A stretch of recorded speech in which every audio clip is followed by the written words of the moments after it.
Bueno, buenas tardes. Para terminar la jornada de economía del día de hoy, vamos a terminar con un panel de propuestas para una alternativa diferente. Los expositores son el doctor Eduardo Deleville, ex secretario de Economía y actualmente secretario ejecutivo de la Asociación Mundial de Presupuesto Público, y el ingeniero Miguel Ponce, director del Centro de Estudios para el Comercio Exterior Siglo XXI.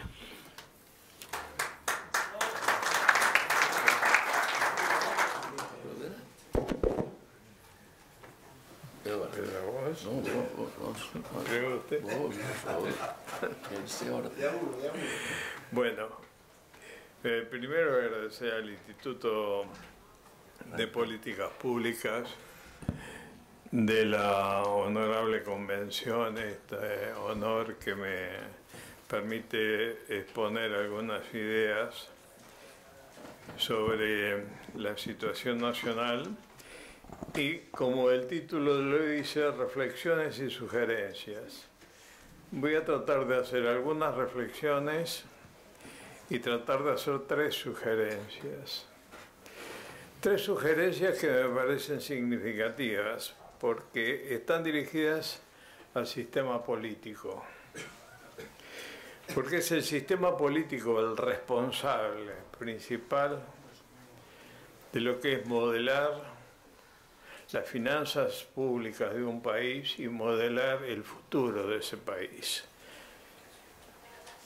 No quiero caer de entrada en el pesimismo del orador de la Revolución de Mayo, de Juan José Castelli, que con un cáncer de lengua pidió un papel y escribió: si lo ven al futuro, díganle que no venga. Como eso es una cosa terrible, evidentemente vamos a tratar de ver si podemos superar a través de nuestras propuestas, o por lo menos a través de un pequeño esfuerzo que estamos haciendo para aportar a propuestas generales temas que son de candente actualidad. Yo voy a dividir la charla en tres partes. Una parte exclusivamente teórica, donde voy a plantearles lo que significa la planificación en un país y cómo se lleva adelante la planificación en un país. Cómo la llevamos adelante desde el trabajo que tengo, desde hace 25 años, cómo los países planifican, cómo además tienen determinadas reglas de comportamiento, con penalidades y con determinado tipo de beneficios que van logrando en la medida que logren sus objetivos. El segundo punto va a ser una propuesta de reforma tributaria, y el tercer punto, un plan de contingencia con el objeto de empalmar esa reforma tributaria con lo que debe hacer el gobierno de inmediato a efectos de tratar, en la medida de lo posible, de superar este famoso plan C que anoche se ha alargado y que, de tener vigencia, va a ser devastador para la Argentina. Si me dijeron ven, este botón y sale, y salió.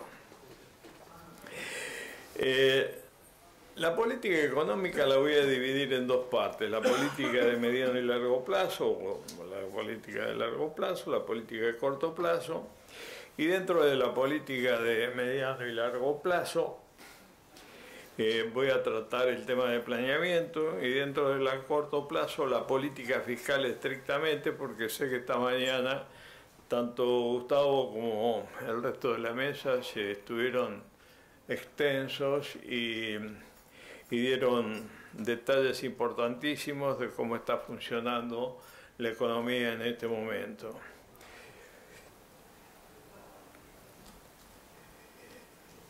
La política económica, entonces, si la dividimos en dos partes y las tratamos por separados, parece mentira, ¿no?, que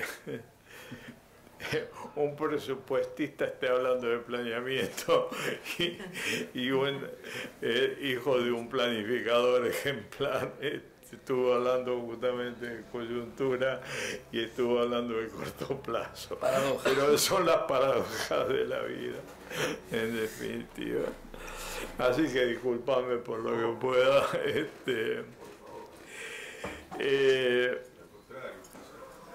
El mediano y largo plazo, ¿qué hacer? El planeamiento. El planeamiento es pensar en el futuro. Voy a usar palabras muy lisas, muy llanas, cosa de que todo el mundo entienda y que nos podamos ubicar. Cualquiera que no entienda algún concepto, por favor, me para, lo repito y seguimos adelante. Acciones para ubicar al país política y geopolíticamente en el mundo. La parte geopolítica es fundamental. Y cuando hablo de política no hablo solamente de política económica, sino que hablo del conjunto de políticas públicas.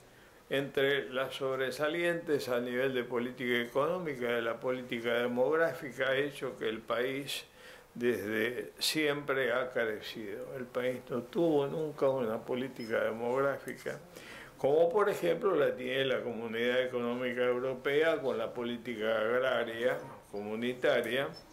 Por eso que el Tratado del Mercosur, Comunidad Económica Europea, va a ser difícil que se firme, por la sencilla razón de que los europeos no quieren, y fundamentalmente los franceses, de que París tenga un gran Buenos Aires de la forma y de las características que tiene la Argentina. Es decir, no es un problema de política económica, sino que es un problema de política cultural también. Y eso es un tema importante. Para pensar el futuro, evidentemente se necesita que el gobierno junte materia gris. Y en el país hay materia gris como para pensar el futuro. Lo único que se necesita es no ser sectario, no estar sesgado. Lo único que se necesita es tener diálogo y tener apertura. Acá hay un tema que es muy importante, que bajo todo punto de vista tenemos que convocar a los que más saben. El mundo es complejo y se trata de pensar a largo plazo, y pensar a largo plazo es muy difícil.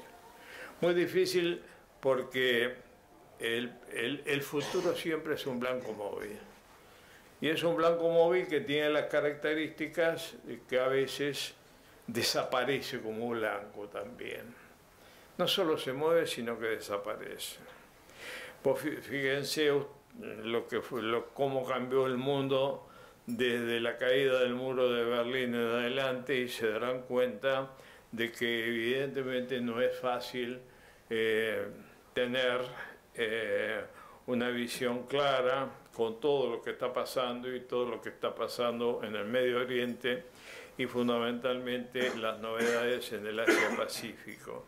En ese sentido, si tratamos de pensar a 30 o 40 años vistas, evidentemente vamos a tener inconvenientes que por lo menos, aunque más no sea, traten de atenuarse en función de la planificación que le podemos dar a determinado tipo de cosas que son, en definitiva, los resortes internos que el país pueda trabajar con el objeto de que ese tipo de cimbronazos, cuando hay cambios externos muy bruscos, no los sorprenda como los sorprendió a estos muchachos con el tema del aumento de la tasa de interés, o como por ejemplo los está sorprendiendo en este momento el tema de Turquía, etcétera, etcétera. En el corto plazo decía que me iba a referir estrictamente a la política fiscal y la política fiscal como tal, tomada como el conjunto de gastos y recursos, de tal manera que me voy a centrar no solo en el tema del gasto, sino en el tema de los recursos, y por ahí hace unos años atrás, cuando hubo la crisis en España, se convocó a un grupo de especialistas en el tema, entre los cuales participé, y hicimos toda una serie de recomendaciones que están en línea con el tema del planeamiento. Veamos, para dar contexto a estas políticas, veamos unos numeritos para que ustedes se ubiquen de cuál fue la performance de la República Argentina desde el año 1900 hasta el año, desde 1899, hasta tomando el promedio en 1999-2001, o sea 1900, hasta el 2010-2012, hechos por Madison, que es uno de las personas que más ha estudiado este tipo de comportamientos. Aquí ustedes pueden ver la performance económica de la República Argentina.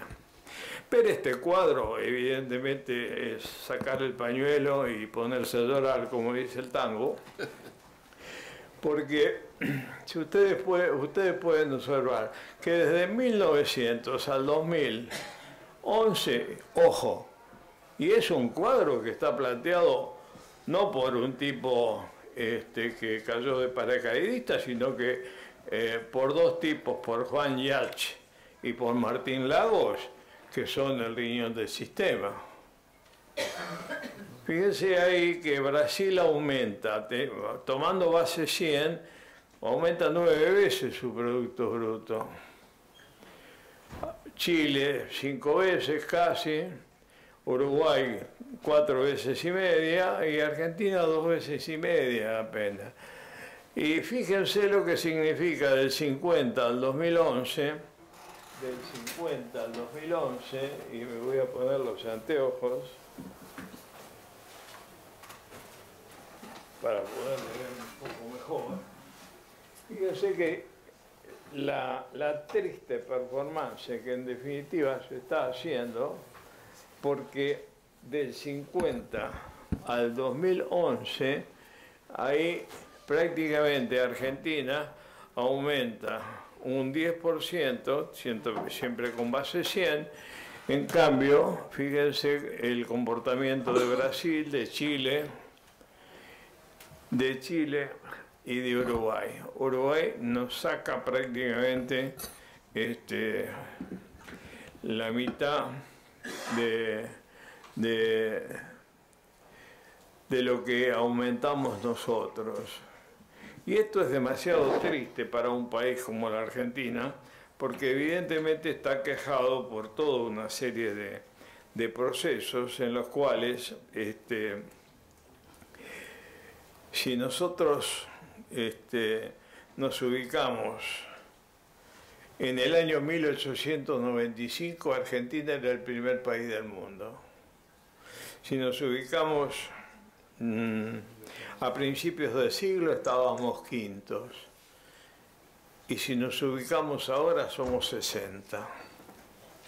Estamos en el puesto número 60. Evidentemente que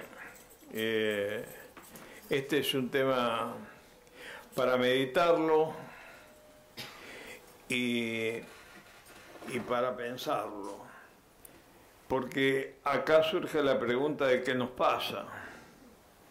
Esta es otra manera de ver las cosas. Fíjense cómo Estados Unidos ha aumentado su Producto Bruto, cómo lo ha aumentado Japón, cómo lo ha aumentado Italia, y cómo lo ha aumentado la Argentina. Estoy hablando del Producto Bruto per cápita. ¿Qué es el Producto Bruto? Para que nos entendamos todos. El Producto Bruto son la cantidad de bienes y servicios que un país produce en un año. El Producto Bruto, la contracara del Producto Bruto es el ingreso nacional. El ingreso nacional está formado por el consumo, por la inversión, por los gastos menos los impuestos y por las exportaciones menos las importaciones. Y dentro del Producto Bruto no está contado el negro. No está contado los salarios en negro, no está contado el comercio en negro, no hay comercio de drogas que lo incluya, etcétera, etcétera. No están los mercados negros, lo que quiere decir de que prácticamente la Argentina tiene afuera la mitad de su economía casi. Este es un tema importantísimo para considerar y evidentemente es una falla de tipo institucional muy grande y muy grave. Quería señalarle que básicamente a nosotros fundamentalmente como economistas nos importa a veces y en la mayoría de los casos cuál es la tasa de productividad del país a largo plazo. Hoy hablaban y se habló mucho en esta mesa de la falta de producto para pechar determinado tipo de endeudamiento y la forma y el comportamiento del endeudamiento respecto de la forma que tiene el país para producir, respecto de la forma que tiene el país para repartir. En el largo plazo interesa la tasa de productividad país, es decir, todo lo que hablaban hoy de incremento, de absorción tecnológica, de cambio de roles en el empleo, etcétera, etcétera, etcétera, en definitiva, se ve resumido en un indicador que es la cantidad de productos contra los recursos que el país emplea. Este es un tema importante porque en definitiva la lámina está mostrando una contrapartida de los desajustes políticos a los cuales la Argentina está sometida. Vayamos al tema del plan estratégico y del presupuesto público. Este es un tema que en la Argentina se debatió en América. Desgraciadamente los planes estratégicos o los planes de desarrollo, como se llamaban históricamente, dejaron de ser practicados por los gobiernos porque los planificadores siempre anduvieron por vías diferentes, con clasificadores diferentes y nunca hubo la posibilidad de empatar a los planes con el presupuesto. Entonces los planes decían cosas, los presupuestos decían otras y evidentemente nada de lo que uno hacía al otro lo representaba.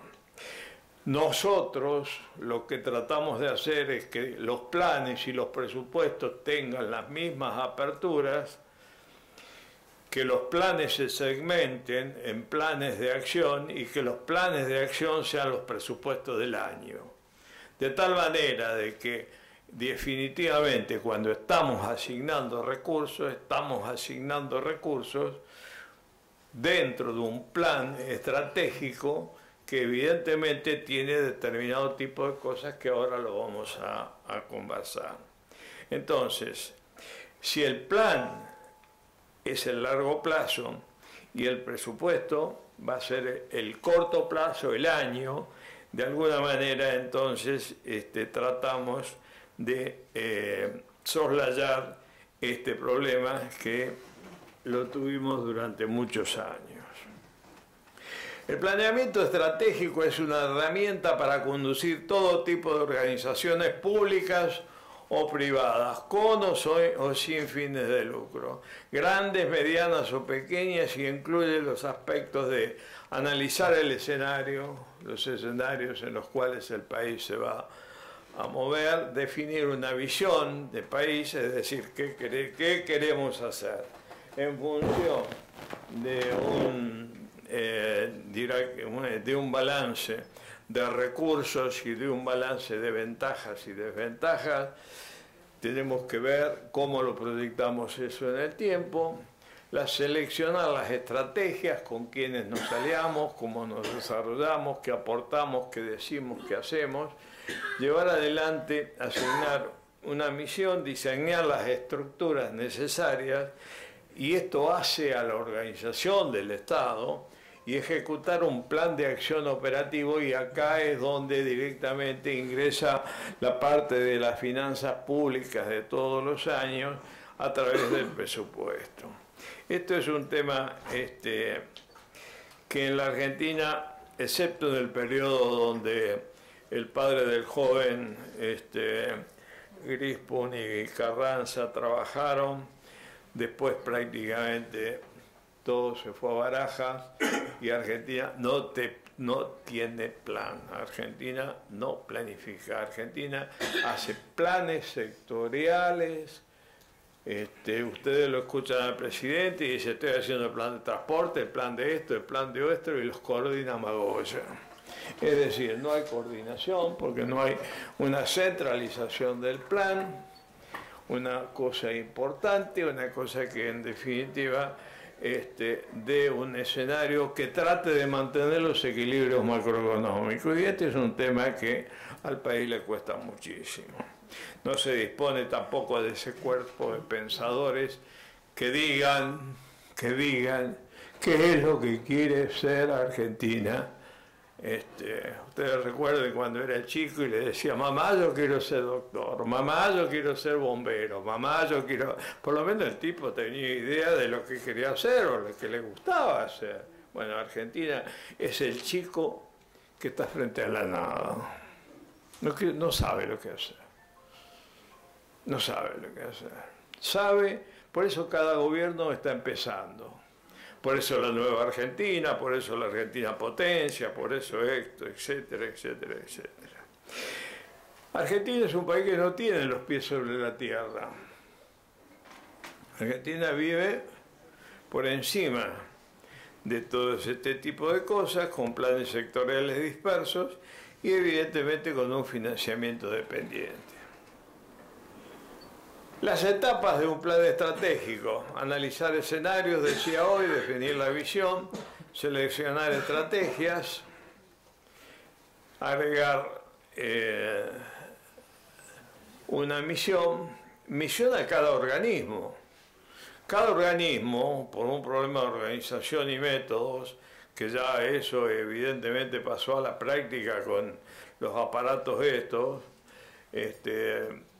resulta que estos aparatos han suplido una cosa que es muy importante.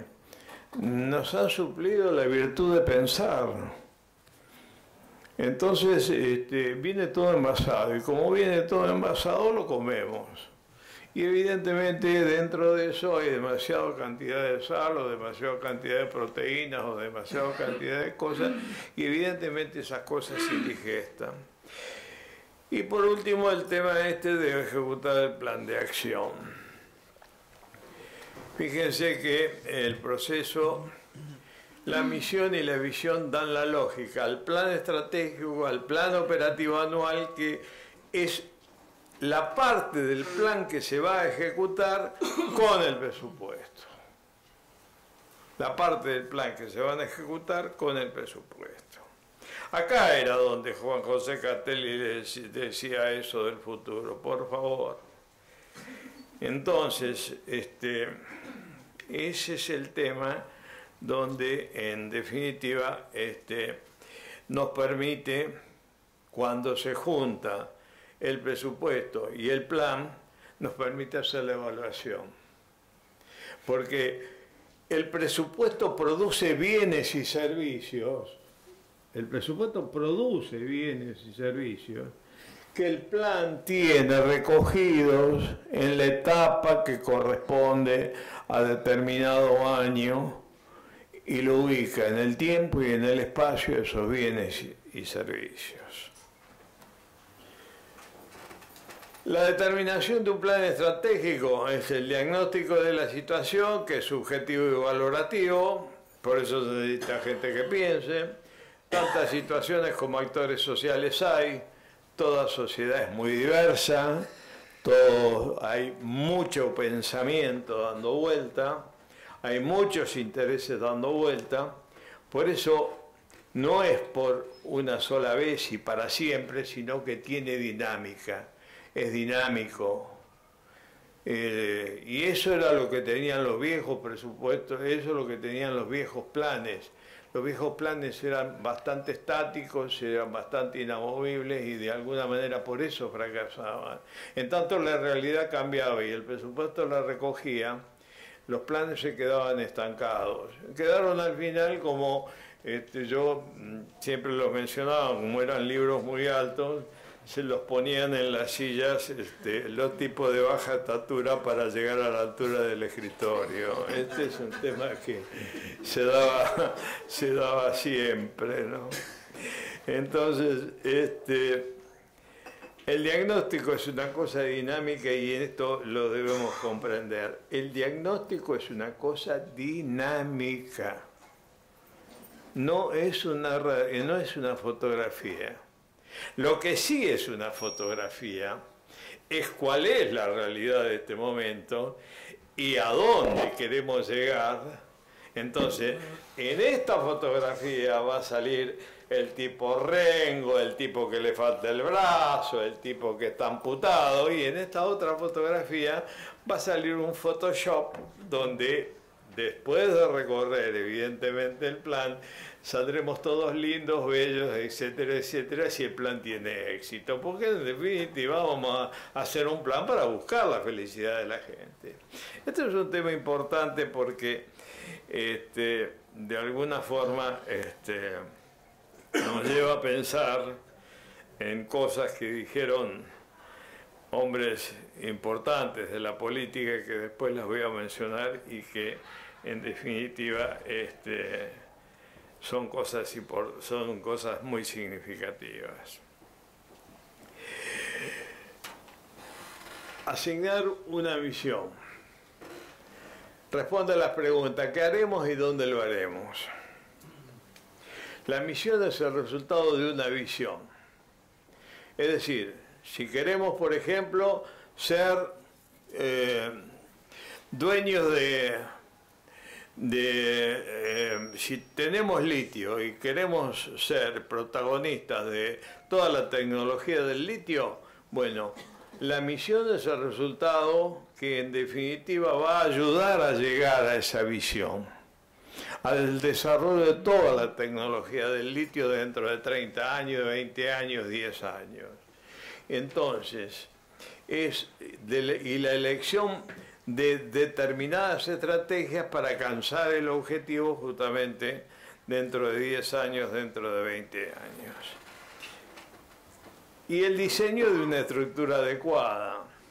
Porque acá viene el gran proceso que desgraciadamente está sufriendo el gobierno en este momento. El gobierno como gobierna sin rumbo, maneja... Es como ese tipo que, como dice el dicho, cuando uno no sabe dónde va, todos los vientos son buenos. Y entonces, ahora que tiene que hacer un ajuste, el tipo corta, como cortaba a caballo, pega el hachazo. Entonces no se sabe dónde va a parar el hachazo. Entonces empieza a mutilar. En cambio de hacer adelgazar orgánicamente un determinado cosa y decir, en función del plan, hay organismos que son óptimos para llevarlos adelante. Hay organismos que son subóptimos, pero que los podemos corregir, los podemos usar y podemos llevar adelante y pueden coincidir con el plan. Hay organismos que no sirven absolutamente para nada, pero que los podemos mejorar en un 30%. Y hay organismos que definitivamente no sirven para nada, y esos organismos hay que eliminarlos. A esos organismos hay que dirigir el ajuste, y a esos organismos hay que eliminarlos, y a ese personal hay que reeducarlo.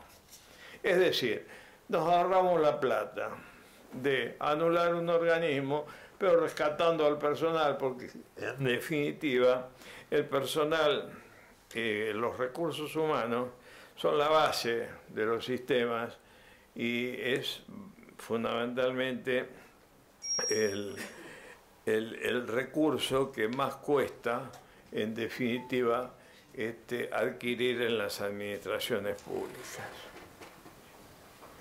Preparar el plan de acción. Se definen los objetivos. A cada persona y a cada área se diseña el presupuesto público, se obtienen y asignan los distintos recursos humanos, materiales, tecnológicos y económicos, se ponen en marcha las actividades diarias y se siguen cada una de esas actividades y monitorean los resultados. Esto es importante porque hay un tema que, en definitiva, estamos preparando el plan para que, a través de la asignación de los recursos que la sociedad cuenta, podemos, en definitiva, tener los resultados, los productos que el Estado produce y que se necesitan para que el plan tenga éxito. ¿Cómo sería una propuesta general de trabajo para lograr que un presupuesto público basado en un plan estratégico? Bueno, muy simple. Definimos los objetivos del plan dentro del presupuesto, les asignamos a cada persona y a cada área, obtenemos y asignamos los distintos recursos humanos, diseñamos el presupuesto público, ponemos en marcha la actividad diaria y hacemos el seguimiento y control de los resultados.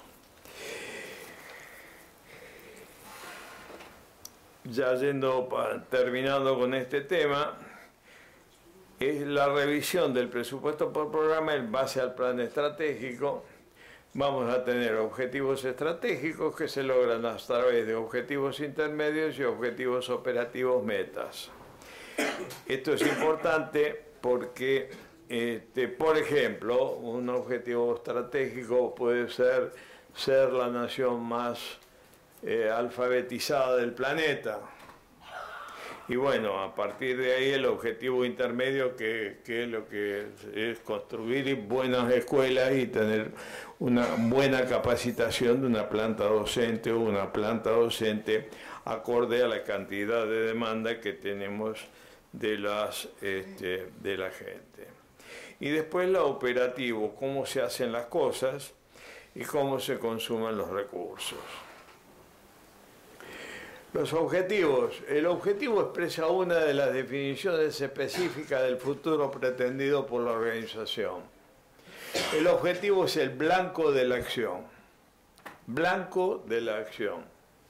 Y es el punto de llegada fijado en el tiempo. Es importante ordenar la causalidad.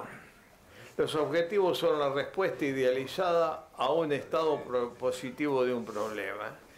El problema es lo negativo y el objetivo es lo positivo, lo que va a solucionar ese problema. En Argentina estamos cansados de archivar problemas. Cuando los problemas se archivan, se envejecen. Y cuando los problemas se envejecen y vuelven a aparecer a la superficie, aparecen como problemas nuevos, con la diferencia de que aparecen agravados. Entonces resulta que estamos siempre mordiéndole la cola al perro, dando vueltas sin atacar causas. Este es un tema muy importante, hay todo un proceso de la teoría de problemas, donde entre lo que tenemos que resolver, obviamente, porque están en el medio y porque están ahí, son los problemas. En resumen, el plan estratégico como resultado de la revisión implica la misión, la visión y los objetivos estratégicos. Todo esto tiene un proceso de medición con indicadores representativos de cumplimiento de objetivos para ver los resultados. ¿Qué es? Es la comparación entre el plan, lo que se planificó y lo que en definitiva el Estado hizo para llegar, para cumplirlo. Hay distintos tipos de indicadores, de impacto, de eficiencia, de eficacia, de relevancia. De impacto, cuánto se descontó del objetivo; de eficiencia, cómo se asignaron los recursos para lograr ese nivel de producto; de eficacia, si se lo hizo en el tiempo; y de relevancia, si realmente la realidad está contestando. Acá hay un tema que es muy importante y ustedes lo tienen que considerar. La gente no sabe un pito de presupuesto. La gente no sabe absolutamente de presupuesto, nada de presupuesto. Pero yo salgo a la calle, hagamos una prueba, salgamos a la vereda ahora. Preguntemos lo que es una partida presupuestaria. Y lo más probable es que los tipos me miren con una cara, pero de esas caras de las peores, y me digan: este tipo está mamado, este tipo me está preguntando una cosa insólita. Ahora, si yo a ese tipo le llego a preguntar: dígame una cosa, amigo, ¿cuáles son sus problemas?, ese tipo me los enumera uno por uno, e inclusive ese hombre me da la prioridad de cuáles son sus necesidades. Me enumera no solo todos los problemas que tiene, sino con las prioridades que el tipo los ve. Ahora, yo me pregunto, ¿por qué el Estado no hace lo mismo? ¿Por qué ese tipo que pasa por la calle, Estado, no hace exactamente lo mismo? Este es un tema que evidentemente hay que tratarlo, hay que desarrollarlo. La teoría esta de los problemas es un tema muy importante, porque la gente, como decía Carlitos II, no come clavos. Entonces, a esta altura del debate, ya no se la puede engañar tan fácilmente. Los objetivos y resultados, entonces, son las consecuencias de los servicios, productos ofrecidos por un ministerio X para solucionar un problema. Los resultados son los estratégicos, los intermedios, los operativos. Eso lo hemos visto, y acá me quiero parar para decirles lo siguiente. Argentina nada de esto hace. El señor Macri nada de esto hace. El señor Macri tiene un defecto que es fundamental, y yo creo que hace a su personalidad, y es un problema de psicología, que es justamente el tema de cómo está organizado su gabinete, cómo está organizado, cómo tiene la organización de su organigrama de gobierno. Tener 22 ministerios y dispersar el poder en 22 ministerios significa un poder de coordinación y un poder de resumen de los problemas que el gobierno no tiene la capacidad suficiente como para poder hacerlo. Y en el área económica están demostrando justamente eso. Lo que hicieron en el área económica es una barbaridad desde todo punto de vista. Hasta se dieron el lujo de partir el Ministerio de Hacienda en dos partes. Partieron el presupuesto en dos partes. La parte que hace a los impuestos y la parte que hace al financiamiento, para acomodar un amigo, o bueno, no sé para qué otra cosa. En definitiva, es un tema gravísimo esto, porque fíjense que el señor Duhovne maneja la parte de impuestos y el señor Caputo la parte del financiamiento del presupuesto. Y como ahora vamos a ver, los presupuestos, como bien decía Martí, prácticamente se componen desde siempre con deuda, evidentemente el Banco Central está por el otro lado y por el otro lado toda la parte real de la economía y la parte del sector externo, y resulta que evidentemente al no haber coordinación hay una dispersión de esfuerzos y los resultados son muy magros. Hasta acá la parte de planificación. Es decir, tenemos que buscar estos resultados estratégicos, intermedios, operativos. Le voy a dar un pequeño ejemplo para que se lo lleven, para que le quede grabado. Si hay un equipo de corredores que quiere ganar el Tour de France, por ejemplo, en bicicleta, primero se prepara, segundo se coordina, tercero se entrena, tiene todo tipo de apoyos. Para ganar el Tour de France es necesario ganar todas las etapas, que son los años que en definitiva tiene un plan. Porque ganar el Tour de Francia significa desarrollar un plan. Se lo parte en etapas. El que más etapas gana es el ganador del Tour, cumple con el objetivo. Pero para eso hay que cumplir con los pasos parciales. Entonces, esto es lo que el gobierno no está haciendo. Esto es lo que el gobierno no está haciendo. El gobierno no está haciéndolo. Ahora vamos a pasar a la segunda parte. Y la segunda parte es la más sabrosa porque acá es una propuesta distinta. Vamos a ir a la parte de política fiscal. La otra es la parte de planeamiento, que el gobierno no tiene. El gobierno lo único, para terminar la otra parte, el gobierno lo único que se ha limitado a hacer es a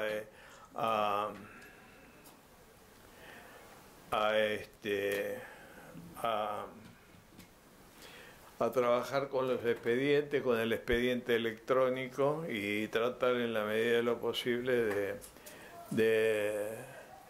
en fin, que los trámites sean más rápidos. Evidentemente son computadoras a las cuales le meten basura y sale basura. Y eso es así. La parte de política fiscal la definiré como la rama de la política económica que configura el presupuesto del Estado. Sus componentes son el gasto público y los impuestos. Y tiene tres patas que son importantes: la estabilidad económica, la distribución del ingreso nacional y el crecimiento económico. De la distribución del ingreso, acá han hablado brillantemente y exhaustivamente los amigos. Yo me voy a ocupar de la parte, de las otras partes, pero en forma general. Les voy a mostrar una lámina que a ustedes les va a gustar mucho. Desde el año 1865, y acá es importante, 1865, lo que está en rojo es el déficit fiscal de la República Argentina. Estamos en el año 2016, 1865-2016. Fíjense, esto es la soja. Lo azul es la soja. ¿A ustedes les parece que un país puede funcionar así? También es el default. El default de la deuda fue ese año. ¿Cómo? El default de la deuda también. También fue ese año, claro. Tenía que pagar menos intereses. El default de deuda, ¿verdad? Ese año. Acá hay que poner las hiperinflaciones, no se olviden de lo siguiente, no se olviden que Argentina desde la ley 18.188 le sacó 13 ceros a la moneda. Amigos, ¿sabe lo que significa? Que un peso moneda nacional ahora son 12.000 millones de dólares. De dólares. Desde la época de Gania la fecha. ¿Ustedes se dan cuenta de la barbaridad que hemos hecho de este país? Fíjense, ahí está. Y la otra lámina, que es un poquito más cercana, porque la otra empieza en el 61. 68, fíjense, ya con más detalle, acá el único periodo es Cristina cumple. El poroto de soja cumple. El poroto de soja cumple. Muchachos, acá estamos próximos a agarrar la llave y tirar al Río de la Plata dentro de poco. Bueno, estos son los grandes problemas. Acá están las hiperinflaciones, acá estamos los radicales, estamos los peronistas, estamos los militares y estamos los que no estamos. Porque están los fantasmas. Este es un tema importante donde se habló mucho, pero acá se utilizaron por el tema del endeudamiento interno, mejor dicho, por el tema del endeudamiento, fuentes internas y externas. Se emitió un endeudamiento interno del Tesoro, hubo un endeudamiento, hicieron endeudar con las levacas al Banco Central, esta mañana se habló mucho de eso, destrozaron todas las cajas de los organismos, etcétera, etcétera. El endeudamiento externo, lisa y llanamente, van y pasan la gorra por todos los bancos. Lo único que nos falta llegar es a un empréstito forzoso. Ahorro forzoso. Empréstito forzoso. Donde el gobierno diga a partir de mañana todo el mundo tiene que ahorrar, por ejemplo, 100 pesos por día para dar al gobierno para que paguemos el déficit fiscal. El déficit fiscal en países en vía de desarrollo tienen dos grandes problemas. Primero, el gasto público sin control y segundo, el tema del endeudamiento, porque producen hiperinflación y devastación económica. Esto es un tema ya muy estudiado en la literatura, por lo tanto los déficits deben importar. Es histórico, los gobiernos, porque los gobiernos se han asignado a sí mismos necesidades públicas que directamente la sociedad va demandando, cada vez necesitan de mejores rentas para poder financiarse. Los déficits presupuestarios, entonces, tienen en otros países también similitudes con los de Argentina, excepto periodos donde directamente ellos han tenido superávit. Pero hay otros países donde directamente los déficits presupuestarios no existen, como es el caso de Noruega.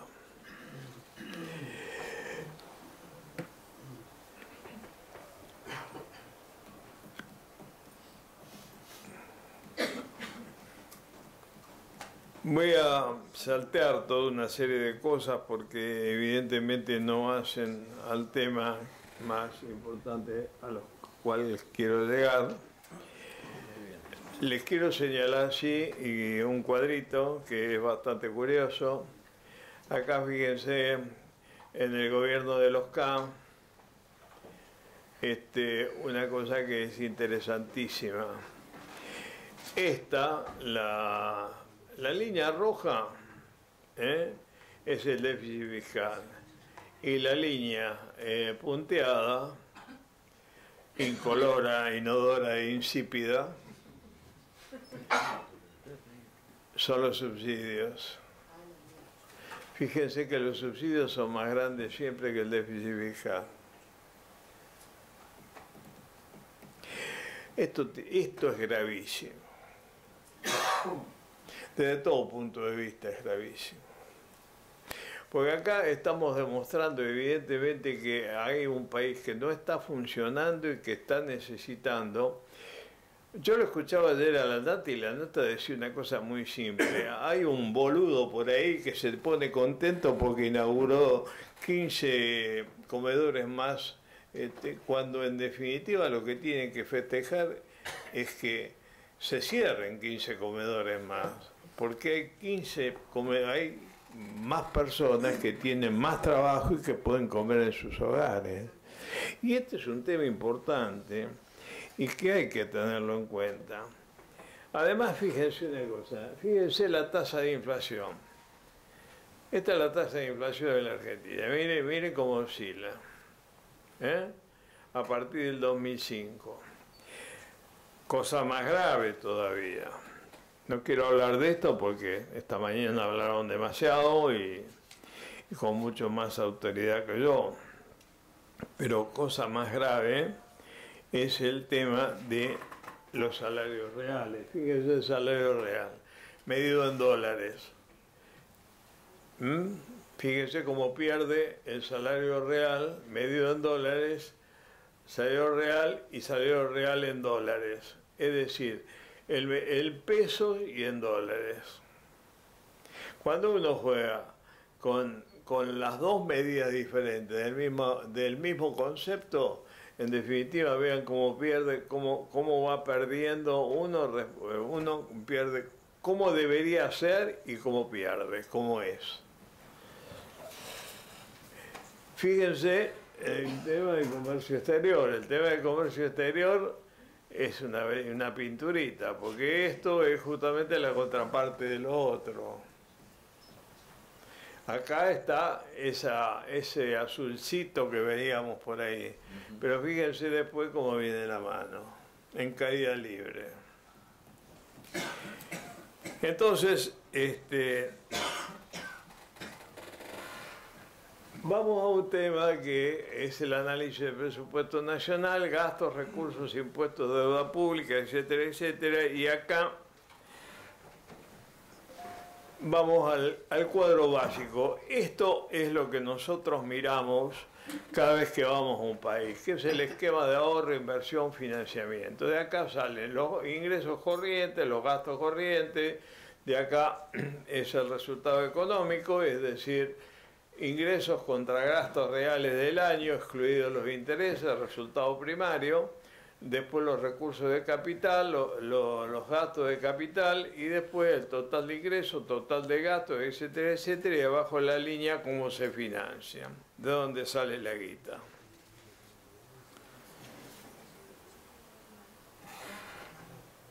Y nos vamos aproximando al tema.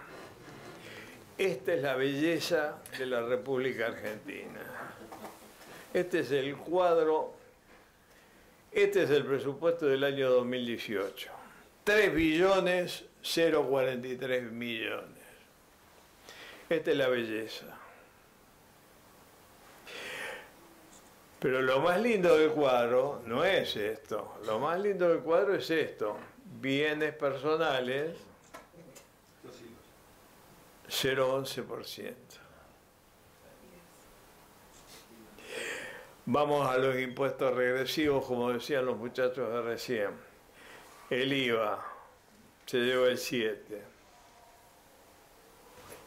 Vamos acá. Los derechos de exportación, que son directos, pero miren, combustibles, monotributos, créditos y débitos bancarios, otros impuestos y la seguridad social.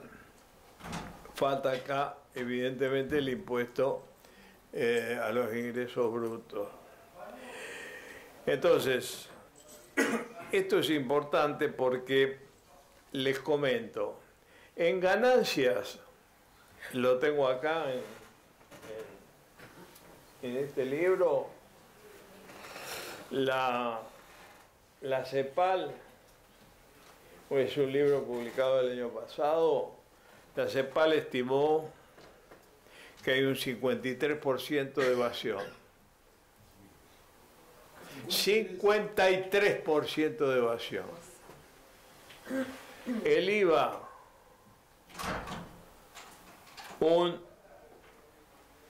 reconocido por la DGI, un 30% en términos de reconocimiento de CEPAL, arriba del 45%.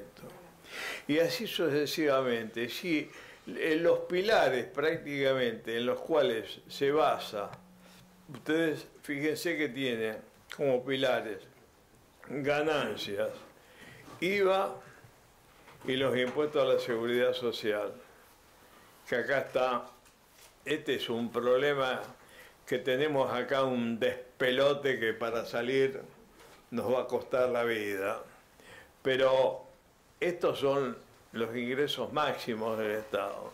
Si acá tenemos un 50% de evasión, acá otro 50%, no les comento los que hay acá, donde hay un 40% de la planta laboral en negro.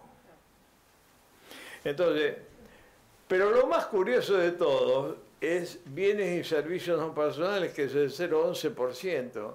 Y acá está la plata de los ricos. Lo demás, esto en definitiva es un flujo que los tipos tienen y no afecta tanto. Pero acá está la riqueza mórbida que decían los muchachos hoy. Acá está la riqueza empantanada de la República Argentina, donde prácticamente esta es una riqueza estática sobre la que hay que operar. Si no se opera sobre esta riqueza estática, el país evidentemente no sale. ¿Por qué? Porque toda la gilada que somos nosotros, los que estamos acá, los que pagamos el monotributo, los combustibles, la tasa estadística y los derechos, porque todo esto viene a precios, ¿eh? Todo esto viene a precios en definitiva. La gilada vive acá, los vivos viven acá y acá. Y acá este es el principal impuesto regresivo que se ha creado. Y hay una cosa que es muy importante, y conectándolo con las palabras que decía Martín Obres hoy de manera categórica y profunda. En este país los ricos han sido lo suficientemente piolas, yo no estoy hablando tan académicamente como Martín, como para descargarle en los pobres todo el financiamiento del Estado. Entonces los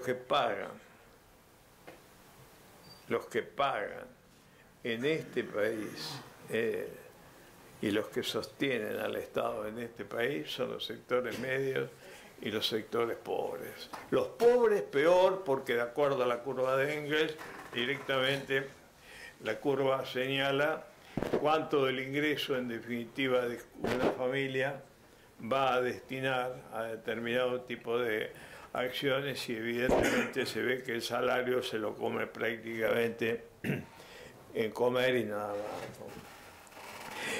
Quiero mostrarles otro cuadrito que es muy interesante. Fíjense esto, el Día de la Independencia Tributaria. El Día de la Independencia Tributaria lo declaró el IERAF, que es del riñón del sistema de Córdoba, de la Fundación Mediterránea. El instituto es un instituto que colabora con nosotros y trabaja ahí joven Agañarás. Fíjense, un monto de salario de 19.700 ahora, 19.700 pesos, aplica en días, años de impuestos 174 días y le quedan para él 170. A partir del día de 175 es el día que se independiza de los ingresos, de los salarios. Por eso se llama el Día de la Independencia de los Salarios. El que gana 42.000 mangos, 176 o a 177 es el Día de la Independencia. El que gana 62 es el día 198 y el que gana 95 es el día 207. Ahora, ¿a ustedes les parece que un país puede vivir así? Vamos al sentido común. ¿Puede existir así? Vamos entonces al tema de las propuestas. Argentina tiene una superficie neta imponible de, acá lo estoy viendo, de 200 y pico millones de hectáreas. 221.000 hectáreas. Este es un cálculo que no lo hice yo, sino que lo hizo un diputado del PRO que se llama Eduardo Conesa. Eduardo trabajó el tema de la tierra. ¿Por qué? Porque nosotros, al hacer el planteo de solución, lo que hemos dicho es, la riqueza intangible es muy difícil de medir, no nos metamos con ella porque nos vamos a empezar a discutir ahora, y en Argentina si empezamos a discutir ahora vamos a terminar dentro de 50 años y la gente se va a seguir muriendo de hambre. Entonces vamos a lo concreto, vamos a lo que está empadronado. Y lo que está empadronado es la tierra rural y urbana. Vamos a avanzar sobre la tierra rural urbana. Avancemos sobre esa tierra. Entonces, vamos a una cosa que es muy interesante. Fíjense este cuadro. Tampoco lo saqué, lo traje de Rusia, este cuadro. Este cuadro lo fabricó Bullrich y Asociados. Bullrich y Asociados es la empresa que por naturaleza más campos, uno de los que más campos vende en la Argentina. Esto es lo que aumentó, fíjese, acá estamos en 15.000 pesos la hectárea, ahí estamos en 16.000 pesos la hectárea, esto es lo que aumentó. El azul es lo que aumentaron los campos agrícolas. Dólares. Sí, claro, ¿no? Esto es lo que aumentaron los campos de invernada y esto es lo que aumentaron los campos de cría. Toda la ganancia que en definitiva viene de este lado se vuelca sobre la tierra urbana. ¿Por qué? Se vuelca sobre la tierra humana porque en definitiva es la que recoge, es donde se invierte. Estos tipos no los meten en bóveda, la meten en riqueza adentro. Claro. Este tipo compra departamentos, compra autos, camionetas, como decía Uret, parte de la guita va a parar afuera, en fin, todo ese tipo de cosas. Si nosotros hacemos el cálculo, haciendo un cálculo sobre el tema de ganancias y la llevamos al nivel que corresponde, con ganancias estamos en esto, con el IVA, rebajándolo al IVA, si nosotros aplicamos un impuesto a la tierra urbana y rural que oscile entre, vuelvo a la parte anterior, que oscile entre el 0,2 y el 0,8, el 0,2 y el 0,8, olvídense de esto, el 0,2 y el 0,8, directamente, ¿por qué el 0,2 en hectáreas de mercado y el 0,8? O sea, menos del 1%, menos del 1%. Directamente estamos recaudando, considerando 50 millones de hectáreas, considerando 2.800 kilómetros cuadrados que tiene el Gran Buenos Aires y la provincia y la ciudad de Buenos Aires. La recaudación es 1.000 con el 0,4. Y considerando el resto de las 150 ciudades de más de 10.000 habitantes, 0,2.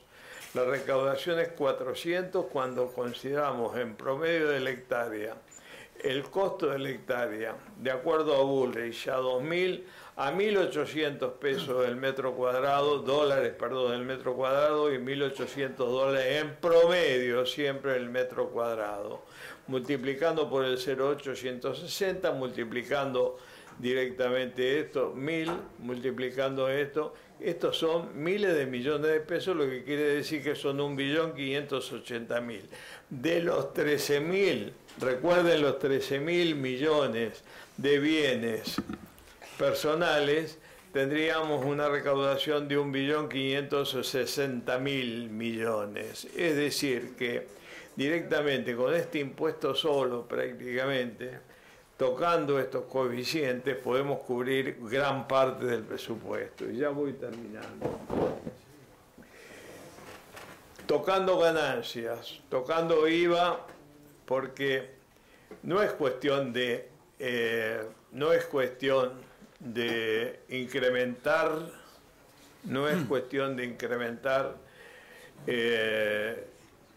y hacer el impuesto patrimonial inmobiliario y llevarlo a 1.560 y dejar todos los impuestos como están, porque directamente nos cocina a fuego lento. Entonces, ganancias, sí, tocando coeficientes y evitando evasión.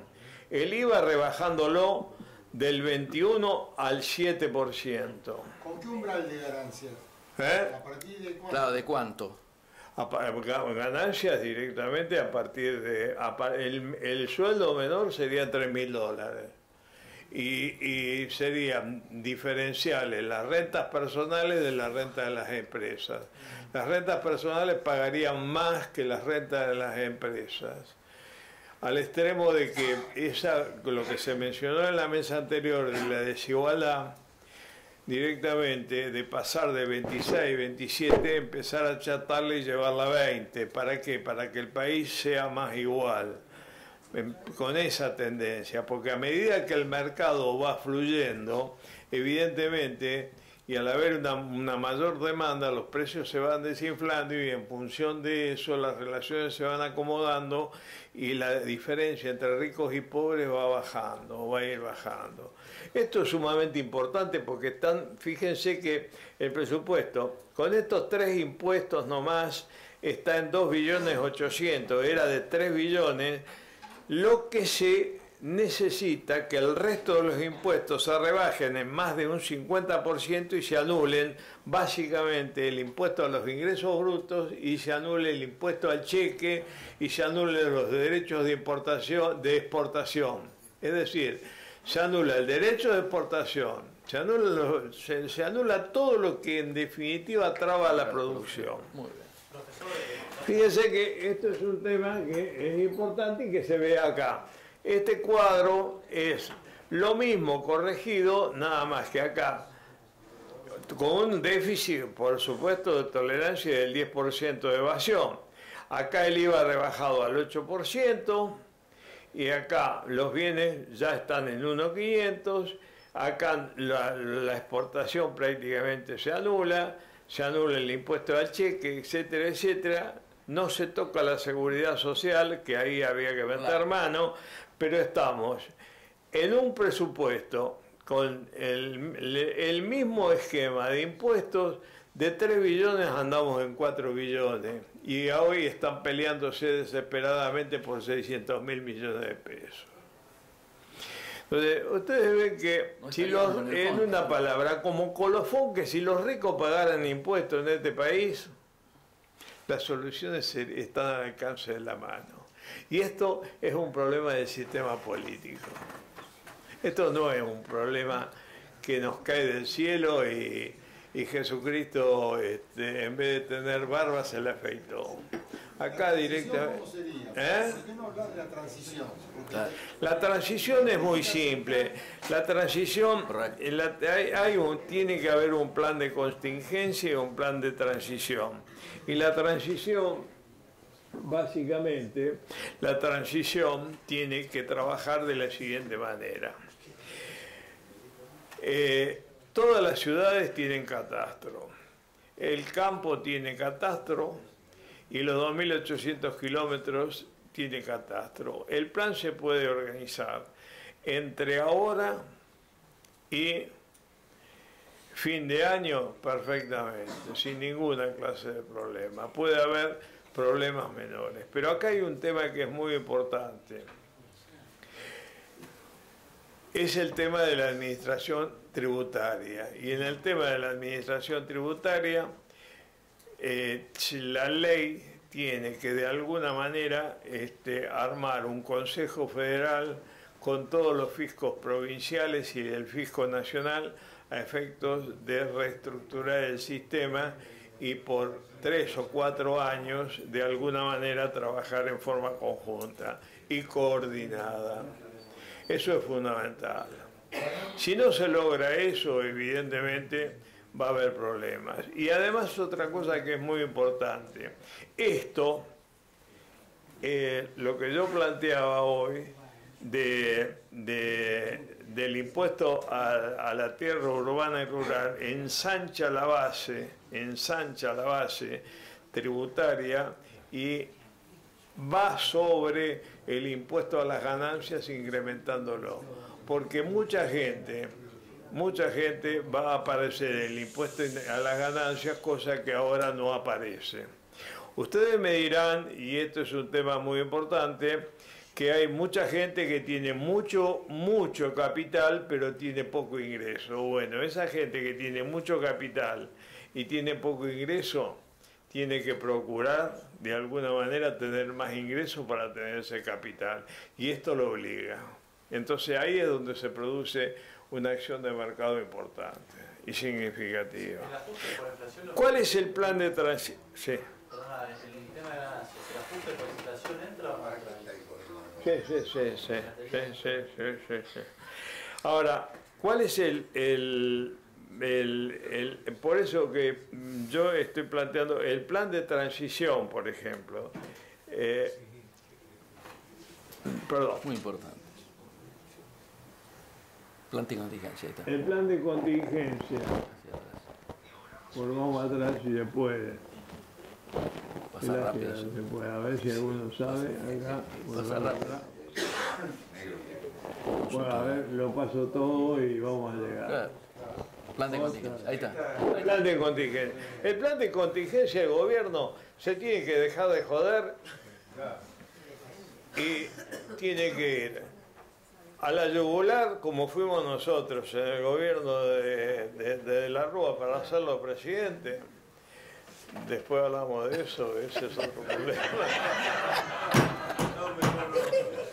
Decía, en la ciudad de Buenos Aires, como hicimos para... De la ciudad, claro. Pasar de un mes para otro directamente apuntarle a la yugular de los contribuyentes, evitando la evasión, la ilusión, y acá viene el tema del control aduanero, que la aduana evidentemente es un colador. Entonces, tiene que atacar o sí un plan total de antievasión de aquí a fin de año mientras instrumenta el otro impuesto. Que el otro impuesto tiene la particularidad de una cosa que es muy importante. Les va a ofrecer, no le va a dar un resultado inmediato, pero sí les va a ofrecer una esperanza. La gente va a empezar a creer en el gobierno, porque hay una cosa que es fundamental. Porque de la misma manera que ahora están metiendo en cana a los empresarios, van a meter en cana a los tipos que no pagan impuestos por la riqueza. Y acá se tiene que pagar impuestos por la riqueza y por el ingreso. Hay que empezar a convencerse de eso. Hay una riqueza mórbida, una riqueza que está directamente planchada que no paga impuestos. No paga impuestos, ¿por qué no paga impuestos? Porque no produce los flujos necesarios como para que entren en el sistema perverso en el cual estamos metidos. Martín Ures dio un dato que para esto es fundamental. Él dijo que mientras el coeficiente de Gini por distribución del ingreso oscila alrededor de 0,40 y pico, el de la distribución de la tierra es 0,90 y pico. Bueno, 0,85, claro, exactamente. Él estaba, Vos estabas. Pero exactamente ese es el problema, que el coeficiente de Gini es el que te mide. Bueno, yo te di un trabajo respecto de eso, como es el 1%, el 1000% y el millón, es el rico, el el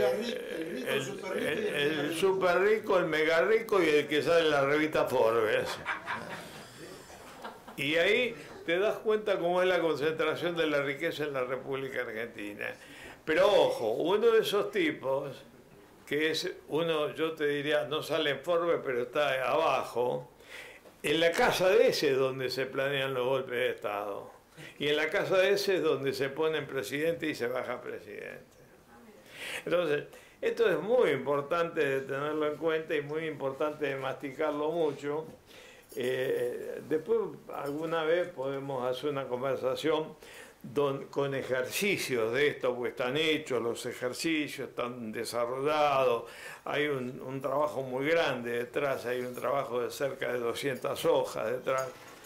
Y por último, lo que quiero señalarle es el tema de la coparticipación, la distribución secundaria de la coparticipación. Fíjense cómo fue en la época de Cristina. Fíjense lo que hicieron los Kirchner. Los Kirchner pasaron de lo que decía la ley a quedarse con toda la guita. Esto es lo que hicieron los Kirchner. Le tiraron a las provincias el 30%. Con todo lo demás se quedaron ellos. Bueno, esto en la Argentina no puede pasar más. Esto es otra barbaridad, otro contrasentido. Y después la perdón. La política, ¿no? La política cuando propone, salga a proponer esto, que me parece como figura, como idea, como estrategia. Habla más fuerte porque soy sordo. Me parece brillante, pero viene cuando se habla a ver quién financia las campañas, creo que se te cae todo esto porque... Mirá, yo te voy a decir una cosa. Mirá, estamos entre amigos y entre radicales y espero que no haya periodistas.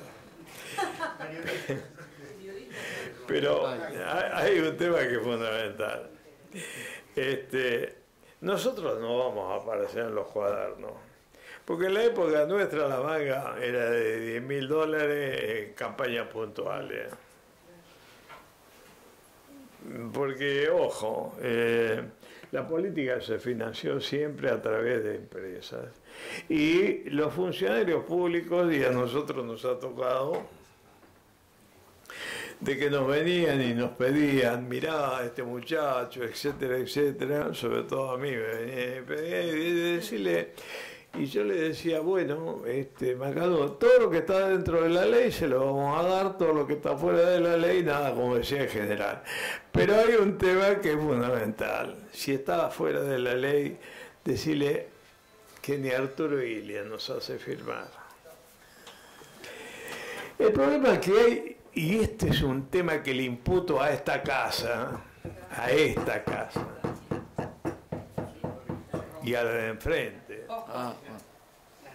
Yo se los imputo a esta casa y a la de enfrente. Es que no hay capacidad técnica en el Congreso. Las leyes son todas grises. La mitad de la biblioteca está de un lado y la otra mitad está del otro, amigos. Entonces el funcionario público está desprotegido. Pero porque tienen compromiso. Viene el señor Corach y se sienta delante del senador de la Rúa a pedir por la curtiembre de Lloma para que el Banco de la Ciudad no ejecute a la curtiembre de Lloma. Y cuando yo le digo, tengo el informe de los abogados diciendo de que tiene que pagar, el señor Corach me dice, yo le mando 3 abogados que le van a decir a usted que no. Lo van a amparar a usted en un informe donde le van a decir tiene que pagar, no tiene que pagar. Es decir, la ley, cuando me la aplica el banco, no tengo que ir y ejecutar. Cuando vienen los abogados de la parte interesada, resulta que me dicen lo contrario. Lo que quiero señalarle con esto, que los agujeros de legislación son terribles. Y al haber agujeros de legislación tan grandes, son interesados. Entonces, la propuesta ideal, el diagnóstico fascinante, y la dificultad está en esto para aplicar la estrategia. ¿Y cómo se sale de esto? Porque a mí, porque el diagnóstico, clarísimo, estamos todos de acuerdo. La estrategia técnica, impresionante. La política es la que yo no sé cómo se sale. Es un sistema político, hija. Bueno, y por último, perdóname, por último, que cambiemos la coparticipación y pongamos 20 indicadores económicos. Acá Gabriel mostró 20 o 25 problemas, con 20 indicadores económicos que apunten a eso y no que se gasten la guita en sueldo a las provincias directamente, y un sistema de distribución similar al de la Unión Europea a través de medias y no a través de coeficientes falopas como los que tenemos en la Argentina. Nada más, gracias.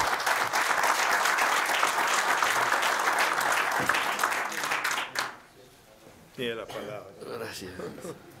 No, yo obviamente voy a abreviar por la hora porque esto es tremendo. Igual, primer asunto, primera aclaración que hay que hacer es que ahora, en este momento, después de él tenía que hablar Carlos Pérez Llana.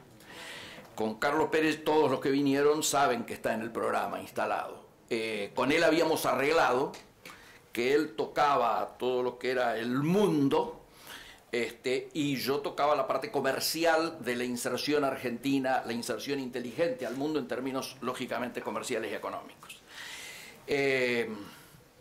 Tiene un costado positivo esto, que es que me volvió a hacer recordar cuando con el ex gordo de Leville recorríamos los comités en dupla explicando lo que era el desagio, el plan austral, etcétera. Desde entonces que no hablábamos juntos, no compartíamos una tribuna, ¿no? Estamos hablando de años A. Pero tiene el costado negativo de que me obligó a buscar 7, 8, 10 números que expliquen en qué está el mundo hoy y dentro de eso qué está pasando con las relaciones económicas internacionales y qué debiera hacer Argentina o qué debería haber hecho Argentina para esa famosa inserción internacional al mundo. Y digamos, en 1900, ya que el gordo empezó de 1800 y algo, la expectativa de vida era de 35 años, hoy es de arriba de 80. En el 80, el 60% de la población mundial sabía leer y hoy el 85%. La población en los últimos 60 años pasó de 2.500 millones a 7.500 millones. En 1900 solamente el 10% vivía en democracia. Hoy mucho más de la mitad vive en democracia. Es decir, estamos viviendo un proceso de globalización que es tecnológica, económica, política, y ahora estamos ante esto que, bueno, tanto Gustavo como después los de la otra mesa, la segunda mesa, analizaron en sus injusticias, diríamos, dentro del proceso de globalización o desglobalización. Hoy existen 950 millones de gente en redes, ¿no es cierto? Y ya no se puede vivir desconectado. Existen 450 millones de viajeros anuales y 250 millones viven fuera de sus países. Obviamente el ser humano es social y intenta adaptarse a esta nueva situación internacional y de hecho en la cotidianeidad nunca antes se consumieron tantos productos importados o elaborados en tantos países, ni fueron precisamente hechos y fabricados en tanta cantidad de países. Anteriormente era lo común fabricar un producto y consumirlo, ¿no es cierto?, en el mismo producto. Nunca tantos habitantes estudiaron en universidades extranjeras. De hecho, hoy uno de los temas centrales que tiene que afrontar el mundo es este tema de las migraciones. Yo vengo de estar en Europa y la preocupación central hoy que se está viviendo es qué pasa en Italia, qué pasa en España, cómo se tiran de un lado para el otro. Está peligrando la continuidad de Merkel en el gobierno, porque si el muchacho que hoy está asociado con ella de la CDU, bávaro, resuelve asociarse al partido de derecha, Merkel queda en minoría. El tema central, ¿cuál es? El tema de la inmigración. Y en este marco, el comercio mundial en los últimos 50 años creció de 160.000 millones de dólares a 17 billones de dólares. Y claro, ese comercio internacional implica que hoy arriba del 80% de lo que se transa a través de cadenas globales de valor. Y Trump ha venido a traer una incertidumbre que tiene distintas maneras de enfrentarse. Nosotros, esta mañana, cuando Ricardo planteó su pregunta, yo traté de explicarle los 3 conflictos, ¿no es cierto?, que se habían venido viviendo desde que asume Trump y por qué, o sea, el enfrentamiento con Unión Europea, el enfrentamiento con sus socios del NAFTA y el enfrentamiento con China, y cómo se habían resuelto los dos en el último tiempo. De hecho, con el NAFTA estamos a horas de que haya un anuncio de un acuerdo, y por qué no vivíamos una guerra comercial con China. Eso lo expliqué esta mañana, no voy a volver a hacerlo para no hacer tan largo. Pero claro, esta situación nos genera también una oportunidad. O sea, aquí este tema entre China y Estados Unidos genera una oportunidad para Argentina que no estamos aprovechándolo. No estamos aprovechándolo porque se han perdido 2 años de gobierno. En tiempos de Cabrera, la agenda de la competitividad prácticamente no ha sido puesta en marcha. Lo he hablado con el embajador Guelar en China, diciéndome, conseguimos que anteriormente la carne congelada y sin hueso, que era la que entraba, agreguemos ahora la enfriada con hueso y además el corderito patagónico, con lo cual resolvíamos una situación de una economía regional que lleva más de 10 años en crisis. Sin embargo, no lo podemos aprovechar. ¿Por qué? Porque lógicamente no nos van a comprar si estamos más caros. Y la agenda de la competitividad implica que muchas de las cuestiones, la principal es la que dijo Eduardo, el tema impositivo. Si aquí no hay una reforma impositiva que grave a los sectores con mayor capacidad contributiva, pero levante el pie a aquellos sectores que tienen que ver con la producción y las exportaciones, va a ser imposible que nosotros podamos aprovechar esas oportunidades. Y nosotros le dijimos en su momento, lo hicimos público, le hicimos saber al gobierno que teníamos propuestas para el adentro, para el frontera y hacia afuera en términos de comercio exterior. Yo diría que nada de esto se ha hecho.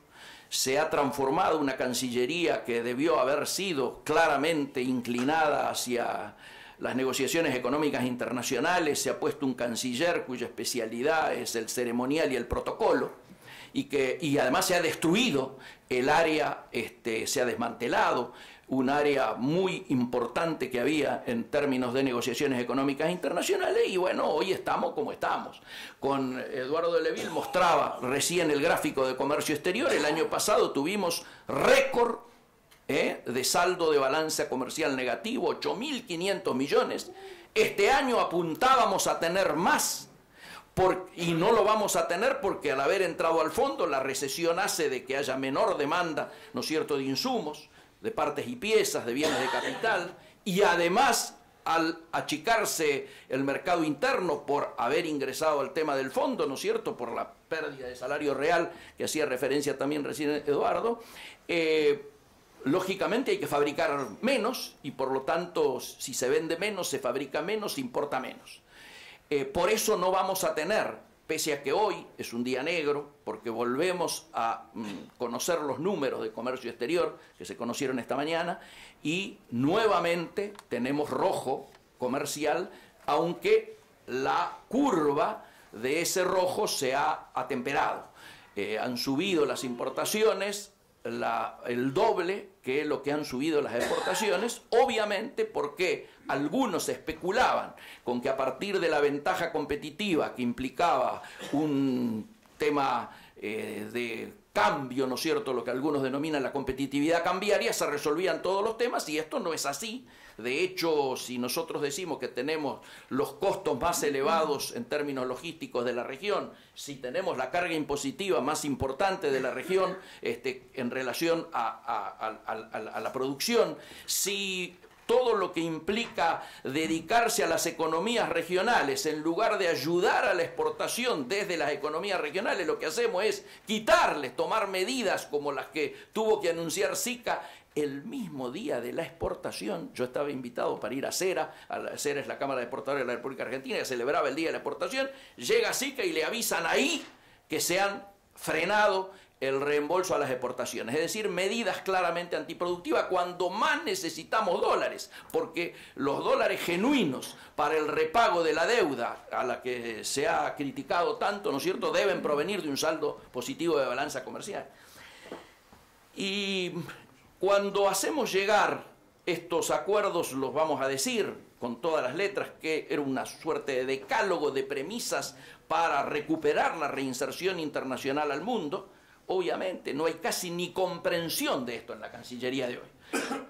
En el escenario de fronteras adentro decíamos que había que intentar incrementar la tasa de inversión y explicábamos por qué, ¿no es cierto?, en términos de comercio.